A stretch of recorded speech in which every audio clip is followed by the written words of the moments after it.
జకర్యా మొదటి అధ్యాయము మొదటి దర్యావేషు ఏలుబడియుడు కలిసి చదువు.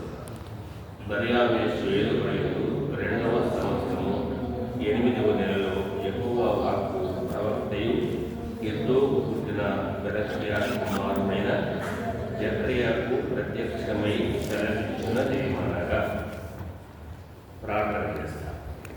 పరిశుద్ధుడు వినమాసండి, సర్వకృపాని నిర్మాపంలో అయిన మా విమోచకుల రక్షకుడు యేసు ప్రభు నామమున మీ పాద సన్నిధిలో ప్రార్థిస్తున్నాం. మాకు ఇంతవరకు సహాయం చేసినారు, మీకు స్తోత్రాలు. చదువుకున్న భాగంలో ధ్యానించడం కొరకే కృప చూపు తోడుగా మీ దయా కనికరమును మీ కృపాపాత్ర ఉన్నట్లు దయచేస్తూ కాపాడుతూ సహాయం చేయండి. యేసు క్రీస్తు నామమున ప్రార్థించి స్తుతించి అడిగి వేడుతున్నాము తండ్రి, ఆమేన్.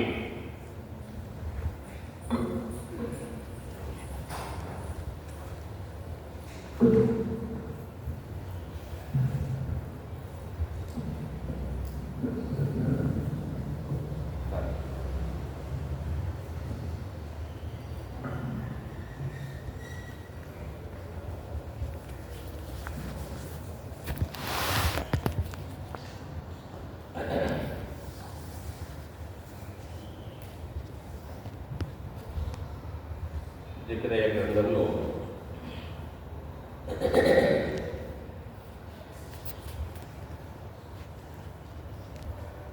దేవుని యొక్క వాక్యంలో మనం ప్రతి భావము గమనిస్తూ చదువుతుంటే మన మనసు ప్రభు మీద కేంద్రీకరించడానికి వీలుగా ఉంది. కాబట్టి అందుకొరకి జాగ్రత్తగా చదవాలని పరిశుద్ధ గ్రంథము సెలవిస్తూ ఉంటుంది. కనుక ఏమంటాడంటే, యూదారాజు ఆమోను కుమారుడు అయిన యేషయా దినములలో హిజ్కియాకు పుట్టిన అమర్యా కుమారుడు గెదల్యాకు జననమైన కూషీ కుమారుడు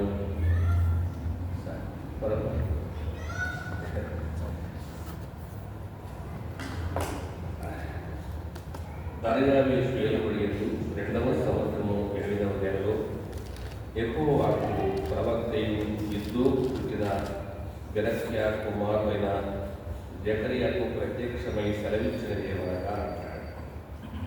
కాబట్టి సెలవిచ్చినటువంటి మాట ముందు వారి యొక్క భావాన్ని మనం జ్ఞాపకం చేసుకోవడము మంచిది. కనుక జకర్యా అనగా యెహోవా కొరకు ఎదురు చూస్తా, మన్నించండి, యెహోవా జ్ఞాపకం చేసుకుంటా. జకర్యా అంటే యెహోవా జ్ఞాపకం చేసుకుంటా. ఆయన జ్ఞాపకం చేసుకుంటాడు. ఎప్పుడు జ్ఞాపకం చేసుకుంటాడు అనగా, కాలం సంపూర్ణమైనప్పుడు అని మర్చిపోతడం కాదు.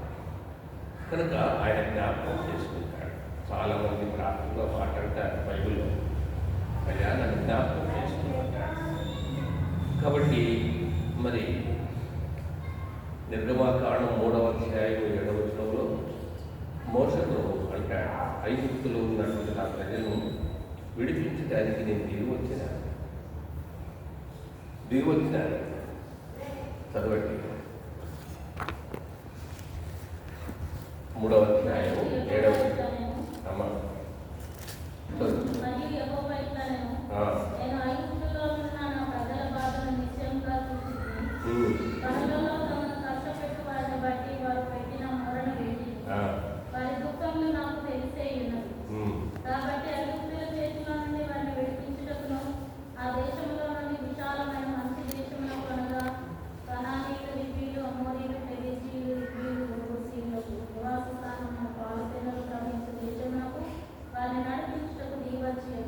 కనుక ఆ బాధం నాకు తెలుసు, వారి కష్టాలు నాకు తెలుసు అన్నాడు.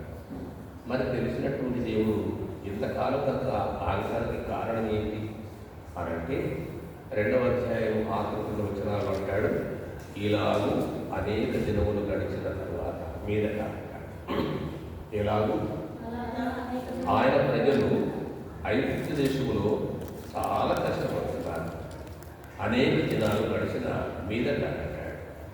ఆ తర్వాత రాజు చనిపోయాడు. తర్వాత మరి ప్రజల యొక్క ప్రార్థన దేవుని సన్నిధికి చేయలేదు కనుక మరి అదే ఆయన సమయం. కాబట్టి వారి బాధలకు తెలుసు, వారి కష్టాలకు తెలుసు. నేను వారిని విడిపించడానికి నేను దిగి వచ్చినాను. మరి దిగి వస్తే విడిపించవచ్చు కదా? కాదు, నీవు అవసరం కనుక వారిని విడిపించడానికి నేను వచ్చినాను, నీవు నాకు అవసరం అంటాడు. అట్లు రక్షించబడినటువంటి మనం, పిలుచుకున్నది ఆయన, పిలువబడ్డది మనం, క్షమించింది ఆయన, క్షమాపణ పొందినటువంటి మనం కనుక రక్షణ అంటే ఏమిటో, పాపం అంటే ఏమిటో, పవిత్రత అంటే ఏమిటో మనకు తెలిసిపోయింది. అయితే అలాంటి ప్రజల్ని విడిపించడానికి కొరకై దేవుడు నిన్ను నన్ను ఉపయోగించుకుంటాడు. ఏమంటాడు? నాశనానికి జోగుతున్నటువంటి వారిని, పాపములకు పట్టబడినటువంటి వారిని నువ్వు తప్పించవా అని అంటాడు. కనుక తప్పించే బాధ్యత, కనుక విడిపించేటువంటి బాధ్యత మనకున్నది. కనుక ఆ బాధ్యత ఉన్నప్పుడు ఏమంటాడు? మేలైనది చేయనెరిగియు అలాగూ చేయకపోతే పాపం అంటాడు. కనుక ప్రియమైనటువంటి దేవుడు ప్రజరా, పాపం అంటాడు. ఏమంటాడు? నేను మీ కొరకు ప్రార్థన చేయకపోతే నేను యెహోవా దృష్టికి పాపం చేసిన వాడిని అంటాడు. సమయం మంచి వృద్ధాప్యంలో ఆరంభంలో తల్లి దగ్గర నేర్చుకున్నటువంటి ప్రార్థన ఆఖరి వరకు ఆ ప్రార్థనలో ఉన్నాడు.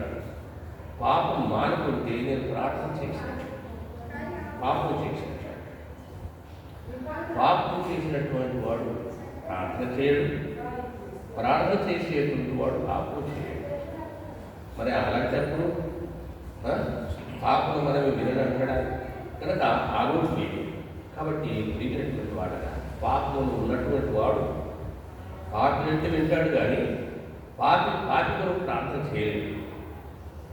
పాపి కొరకు ప్రార్థన చేయలేదు. ఉదాహరణకి లాజరు లేచిన తర్వాత అన్నాడు, అతని కట్లు విప్పి పోనీ అన్నాడు. కనుక కట్లలో ఉన్నది లాజరు విప్పేటువంటి వారు, విడిపించబడినటువంటి వారు. కనుక నీవు నాకు అవసరం అని అంటాడు. ఆయన బిడ్డలు మనము ఆయనకు అవసరం. అనేకులకు ప్రార్థన చేయడానికి, కనుక వ్యక్తిగతంగా సువార్త చెప్పడానికి, పరిచయం చేసుకొని ప్రభు దగ్గర నడిపించడానికి, వారి కొరకు భారంగా ప్రార్థన చేయడానికి కొరకు మనం అవసరమైనది. కనుక ఆయన జ్ఞాపకం చేసుకుంటాడు అంటాడు. జకరియా అంటాడు, అంటే యెహోవా జ్ఞాపకం చేసుకోను. ఆయన తప్పకుండా జ్ఞాపకం, ఆయన మర్చిపోయేటువంటి దేవుడు కాదు. ఎందుకంటే న్యాయాధిపతులు 16:28, 16వ అధ్యాయము 28 నుంచి.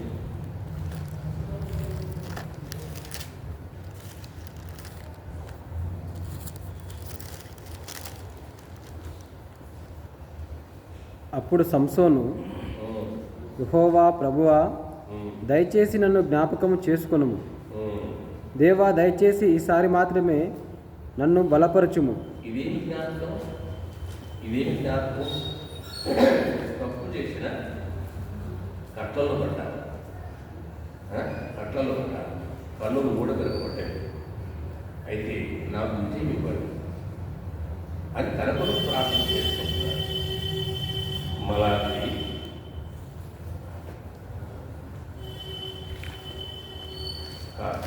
మీక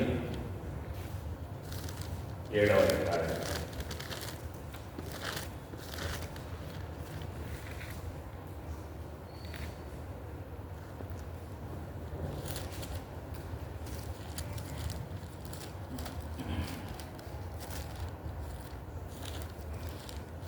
7వ వచనం. ఆయనను యెహోవా కొరకు అయినను యెహోవా కొరకు నేను రక్షణకర్తయగు నా దేవుని కొరకు నేను కనిపెట్టుకుంటున్నాను. నా దేవుడు నా ప్రార్థనను ఆలకించును. కనుక దేవుడు ప్రార్థన ఆలకిస్తాడు. ఈయన కింద పడ్డాడంట అంటాడు 8వ వచనం. నా శత్రువా నా మీద అతిశయపడవద్దు. నేను క్రింద పడినను తిరిగి లేతును. నేను అంధకారమును కూర్చున్నను, యెహోవా నాకు వెలుగుగాను.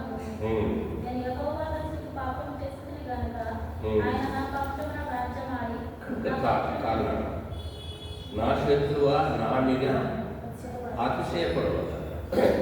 అంటే యోగు గ్రంథంలో అంటాడు కదా, కాలుగారు వాని కొరకు తిరస్కారము కనిపెట్టుకుందంట. ఎక్కడన్నా దారి తప్పి పడిపోతే మంచిగా అయింది అని తిరస్కరించేటువంటిది కన్ను కాసుకున్నాడంట. యోగ గ్రంథం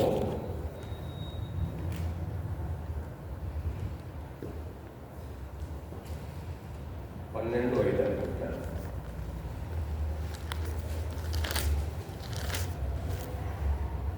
దుర్దశనమైన వారిని తిరస్కరించుటకు క్షేమం గలవారు యుక్తం అనుకొనుడు. కాలుదారి వారి కొరకు తిరస్కారము కనిపెట్టుచున్నది. అంటే ఎప్పుడు దారుతారో హేళన చేయాలని కాసుకుంటారంట.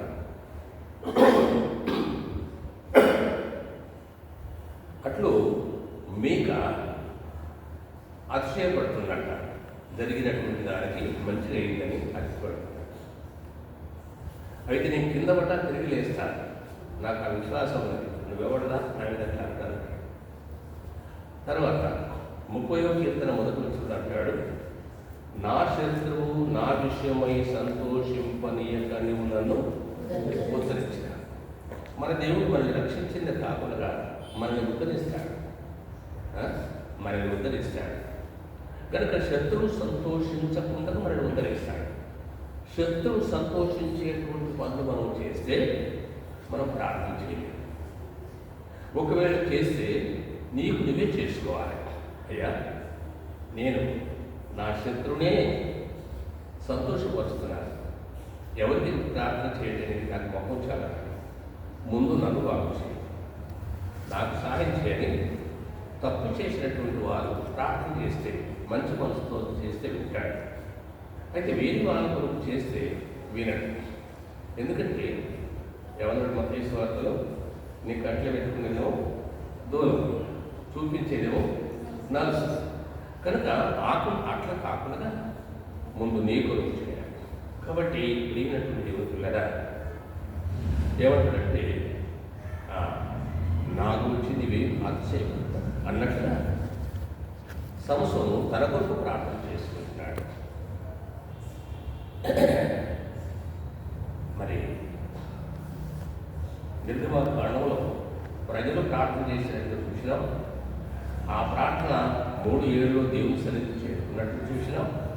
అయితే తప్పు చేసేటువంటి వారు ఎవరి కొరకు ప్రార్థన చేయలేదు, కానీ తన కొరకే ప్రార్థన చేసుకునేటువంటి వారుగా ఉంటారు.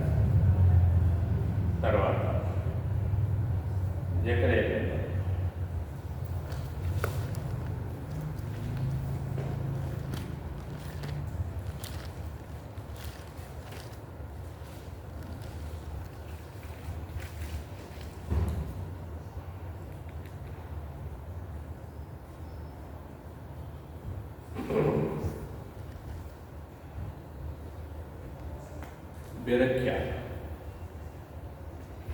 బెరక్యా కనుక 3వ లైన్లో ఉంటుంది బెరక్యా అనగా యెహోవా ఆశీర్వదించును అని ఎప్పుడు జ్ఞాపకం చేసుకున్నప్పుడు ఆశీర్వదిస్తాడు. యెహోవా ఆశీర్వదించును. నిజమే, దేవుడు ఆశీర్వదించే దేవుడు. ద్వితీయోపదేశ కాండము 15వ అధ్యాయము 10వ వచనం. ద్వితీయోపదేశ కాండము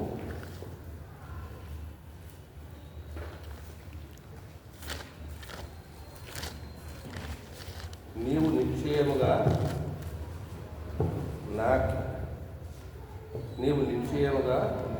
వానికి ఇయ్యవలెను.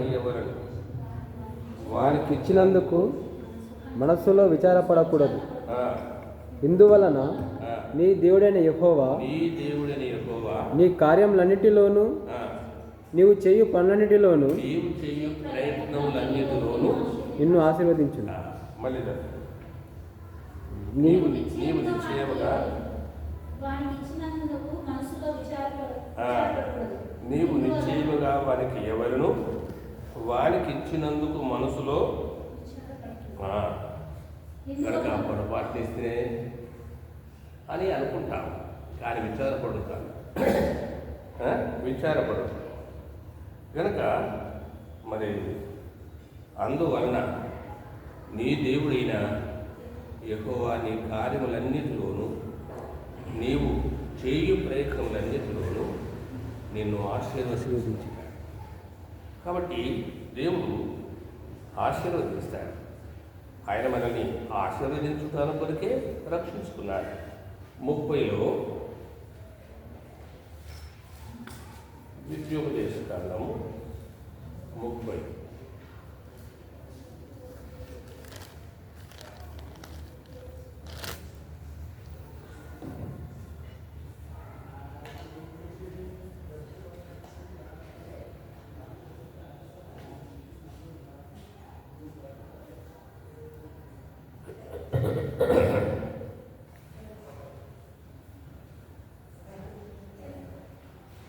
16 నీవు బ్రతికి విస్తరించున్నట్లుగా నీ దేవుడైన యెహోవాను ప్రేమించి ఆయన మార్గముల యందు నడుచుకొని ఆయన ఆజ్ఞలను కట్టడలను విధులను అనుసరించుమని నేడు నేను నీకు ఆజ్ఞాపించుతున్నాను. అట్లు చేసిన యెడల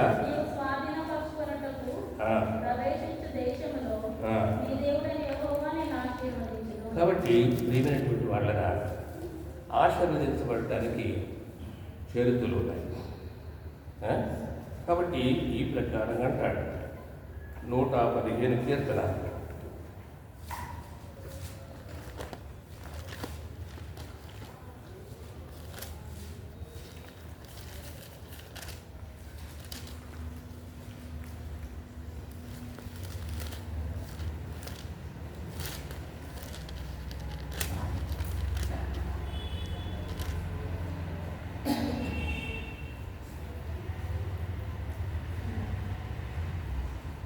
వచ్చిన 13 పిన్నలేమి పెద్దలేమి మన యందు భయభక్తులు గల వారిని యెహోవా ఆశీర్వదించు. కనుక పిన్నలేమి పెద్దలేమి నా యందు భయభక్తులు గల వారిని యెహోవా ఆశీర్వదించు అంటాడు. కాబట్టి ప్రియమైనటువంటి వాళ్ళరా ఎక్కడి నుండి ఆశీర్వదించాడంట?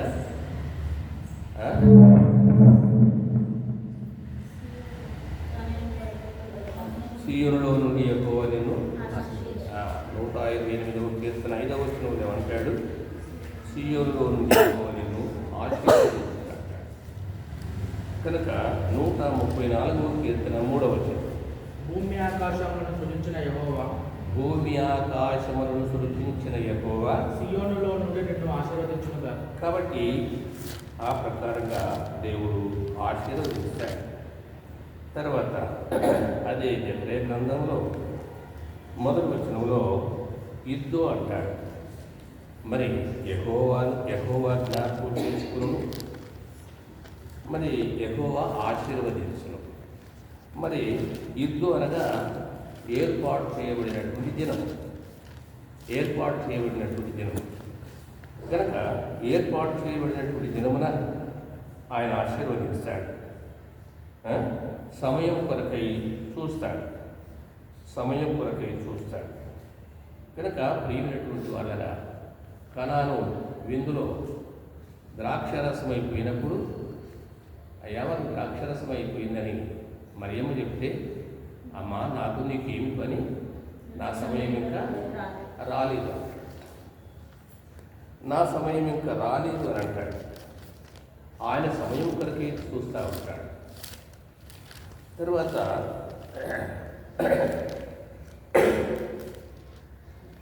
ఆయన సమయం రాలేదంటాడు. మరి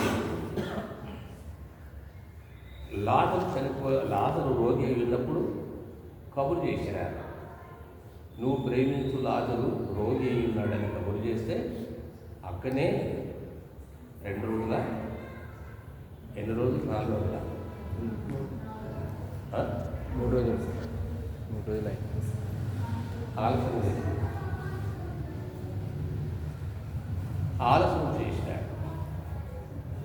ఆలస్యం చేస్తే ఈలోగా చనిపోయినాడు. అప్పుడు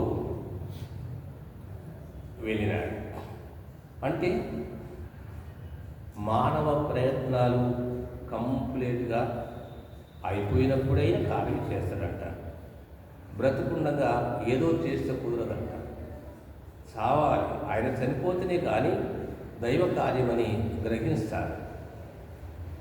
ఉదాహరణకి రక్తస్రావం కలిగినటువంటి వ్యక్తి మనకు తెలుసు. ఆమెకు కలిగిందంతా వ్యయపరుచుకొని మరింత సంకటపడ్డది. అంతకుముందు యేసు ప్రభువుని గురించినటువంటి వార్త విన్నది, కానీ చెవును పట్టలేదు.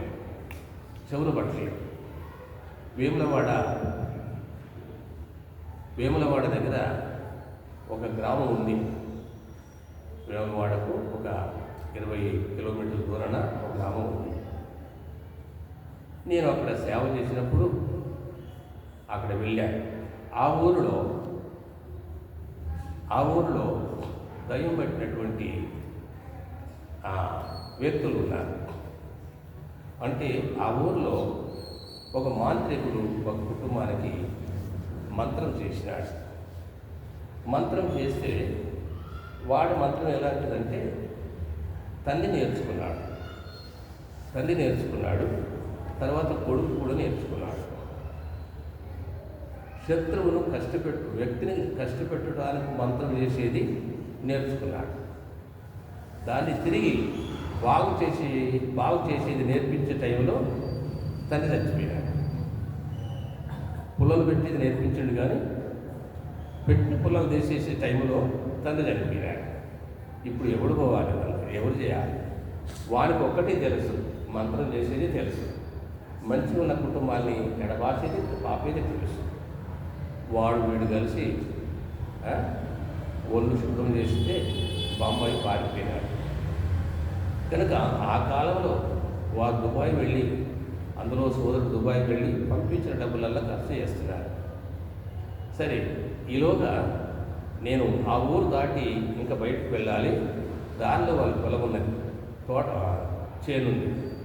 ఆ చేనులో అతను ఉన్నాడు, నాకు కనిపించాడు. వాళ్ళ గురించి నాకు తెలిసింది. అయ్యా, యేసుక్రీస్తు ప్రభు నమ్మకం, ఆయన నీకు సాయం చేస్తాడు అని అంటే గుడ్లెల్లో పెట్టి మెడల మీదకి చూసినాడు. అంటే అప్పటికి ఇంకా తగ్గలేదు. గుడ్లలో పెట్టి మెడల మీదకి చూసినాడు. సరే, ఇక యేసు ప్రభు గురించి చెప్పినా అని నేను కూడా వెళ్ళిపోయినా. కొద్ది రోజులు చాలా కష్టపడ్డారు. అయితే ఊరులే తట్టుకోలేక ఈ టైంలో వాళ్ళ ఇంటి ముందుకు వెళ్ళలేము. అన్ని శక్తులు వాళ్ళ వాకిట్లో ఆడుకుంటూ ఉంటాయి. అట్లా బంతి తిరుగుతూ ఆడుకుంటూ ఉంటాయి దయ్యాలు వాళ్ళ ఇంటి ముందట. భయానికి వారి ఇంటికి ఎవరు వెళ్ళారు. పగలు కలిస్తే మాట్లాడతారు, కానీ ఇంటికి మాత్రం ఎవరు వెళ్ళారు. నేను ఇంటికి వెళ్ళాను, ప్రార్థన చేసినాను, ఇంటికి పెట్టాము, ఇద్దరు వెళ్ళి. అయితే ఆ ఊరులు కలిసి, ఒరే యేసు ప్రభు నమ్ముకోరా, నీకు ఈ బాధలన్నీ పోతాయి అని ఊరులు చెప్తే అతడు విశ్వాసం వచ్చినాడు. అప్పుడు సమరయ స్త్రీ గురించి చెప్పింది ఎందుకంటే ఈ ఒక్క మాట చెప్పడానికి ఈ చరిత్ర అంతా చెప్పినాడు. అప్పుడు యేసును కూర్చిన వార్త విన్నారు.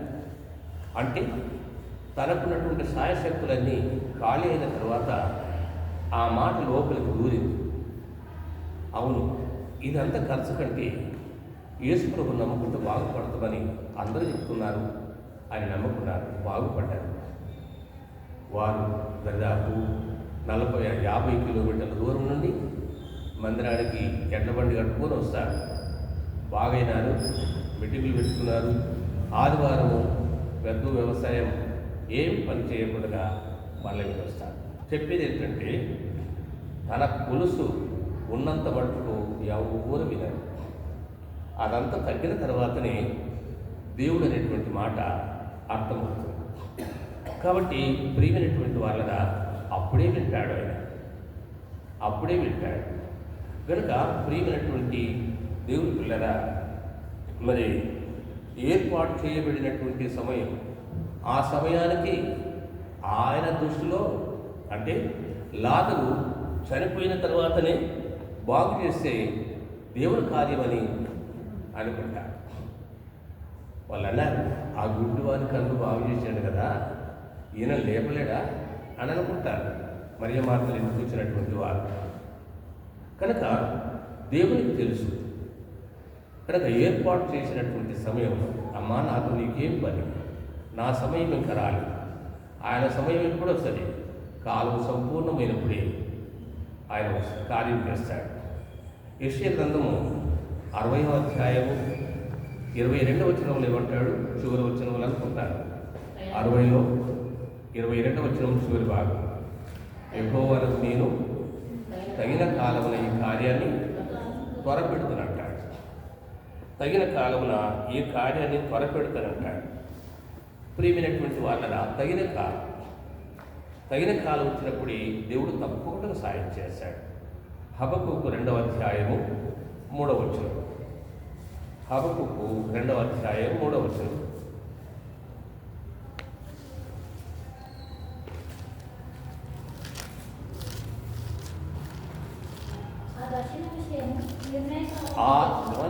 ఆ దర్శన విషయము కనుక దానికి నిర్ణయ కాలం ఉన్నది. అది నిర్ణయ కాలంలో జరుగుతుంది. దేవుడు నీతో మాట్లాడినాడు అంటే తెల్లవారి జరుగుతుంది కాదు, నిర్ణయ కాలమున జరుగును. ఆ దర్శన విషయము నిర్ణయ కాలమున జరుగును. సమాప్తమగుటకై ఆత్మ పడుతుంది, అది తప్పక నెరవేరు. అది ఆలస్యంగా వచ్చినను దాని కొరకు కనిపెడు, తప్పుగా జరగదు, జాగు చేయక వచ్చు. యెహోవా ఏర్పాటు చేసినట్టు యెహోవా జ్ఞాపకం చేసుకుంటారు. యెహోవా ఏర్పాటు చేసినటువంటి దినం యెహోవా ఆశీర్వదిస్తాడు. కాబట్టి ఈ ప్రకారంగా అయితే ఇంకొక మాట హగ్గైలో వాళ్ళంటారు,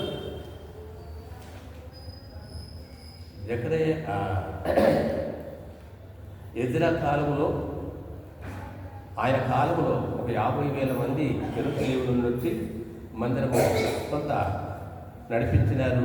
మధ్యలో ఆగిపోయినారు. ఆగిపోయిన తర్వాత వారి పరిపాట్ల మీద ఎగబడి పొలాల పనులకు, ఆ పనులకు, ఈ పనులకు ఎగబడ్డారు. అప్పుడు పాడైపోయినటువంటి మందిరము అట్లుండగా అంటాడు, దేవుని మందిరం పాడై ఉండగా మీరు సరంభి వేసిన ఇళ్లలో ఉండటానికి ఇది సమయమా అనంటే దేవుని మందిరాన్ని కట్టడానికి వాళ్ళేమంటున్నారు, సమయం ఇంకా రాలేదు. అంటే దీనికి దానికి పోల్చడానికి కుదరదు. ఇది దేవుని సమయం. అది అన్ని అవకాశాలు ఉండి నువ్వు అశ్రద్ధ చేసేది మాటలు నువ్వు ఆధారం చేసుకుని పలికేటువంటి. ప్రసంగి 7వ అధ్యాయంలో ఏమంటావు, అన్నిటికూ సమయం కలదు, సమయం ఉంది. ఏడవటానికి, నవ్వటానికి, తుమ్మటానికి, రెగటానికి ప్రతిదానికి సమయం. అది నీది కాదు, అది ఆయన. నీ నా పని ఏంటంటే చెప్పింది చేయదు, చెప్పింది చేయదు. కాబట్టి ప్రియమైనటువంటి వాళ్ళగా ఈ ప్రకారంగా యెహోవా జ్ఞాపకం చేసుకుంటాడు. మరి జ్ఞాపకం చేసుకుంటాడంటే మనకు పేరు యెషయా గ్రంథంలో, యెహోవా జ్ఞాపక కర్తలారా మీరు విశ్రమించొద్దు, ఆయనను విశ్రమింపనీయొద్దు అని అంటాడు. మన పని ఏంటి, యెహోవా జ్ఞాపకర్తలారా అంటాడు. అంటే మన పని ఏంటంటే ఎప్పటికీ జ్ఞాపకం చేసేటువంటి పని మనకి. అయ్యా మీరు ఆ మాట ఇచ్చింది కదా, ఏమాయం అని మనం జ్ఞాపకం చేసుకునేది అవసరం.